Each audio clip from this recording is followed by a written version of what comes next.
एक बूढ़े भक्त और भगवान की अनोखी कहानी। इस दुनिया में दो तरह के लोग होते हैं, एक भगवान में आस्था रखने वाले और दूसरा जो भगवान में आस्था नहीं रखते। तो ये कहानी उन लोगों के लिए है जो भगवान में आस्था रखते हैं। एक आदमी जो जीवन भर राम नाम जपता रहा, अब वो बूढ़ा हो गया था। बूढ़ा ही नहीं हुआ था बल्कि इतना कमज़ोर हो चुका था कि अपनी जगह से बिना किसी सहारे के वो उठ भी नहीं पाता था।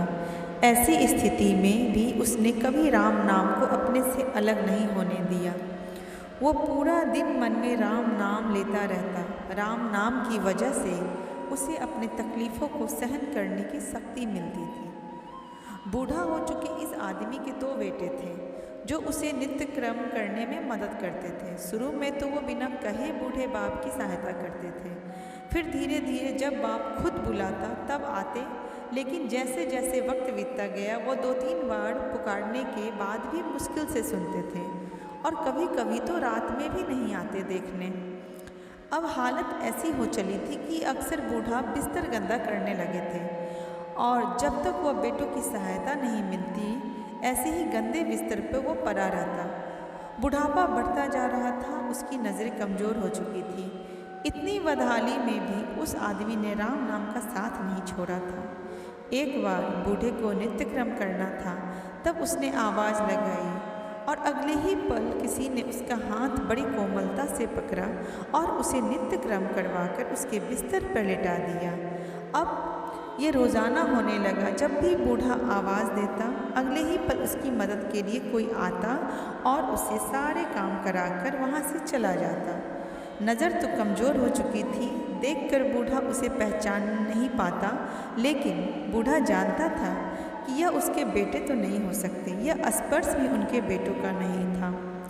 एक दिन जब बूढ़े आदमी ने अपने नित्य क्रिया करने के लिए अपने बेटों से मदद मांगी, तब अगले ही पल उसे फिर से वही मुलायम वाला स्पर्श महसूस हुआ।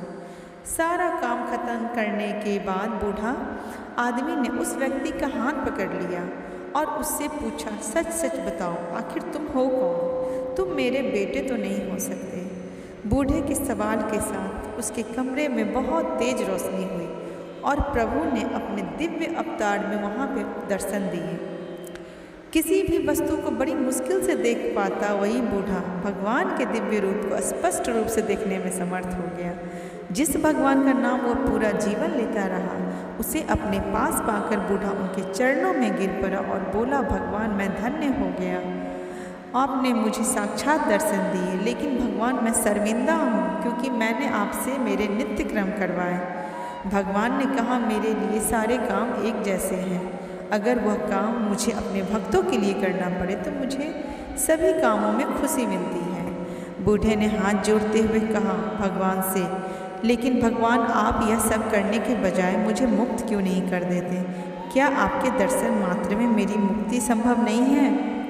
भगवान ने उस बूढ़े व्यक्ति को बहुत समझाया और सही वक्त पे की सलाह दी कि सही वक्त पे ही सही काम होते हैं, और यह कहकर वो वहाँ से अंतर्ध्यान हो गए। इतना बोलकर भगवान वहाँ से जब अंतर्ध्यान हो गए, कुछ महीने बाद काफ़ी तकलीफ़ें भोगने के बाद आखिरकार उस बूढ़े आदमी को मुक्ति मिली। तो इस कहानी से हमें यह सीख मिलती है कि भगवान पे हमें विश्वास ज़रूर रखना चाहिए और सही वक्त का इंतज़ार करना चाहिए।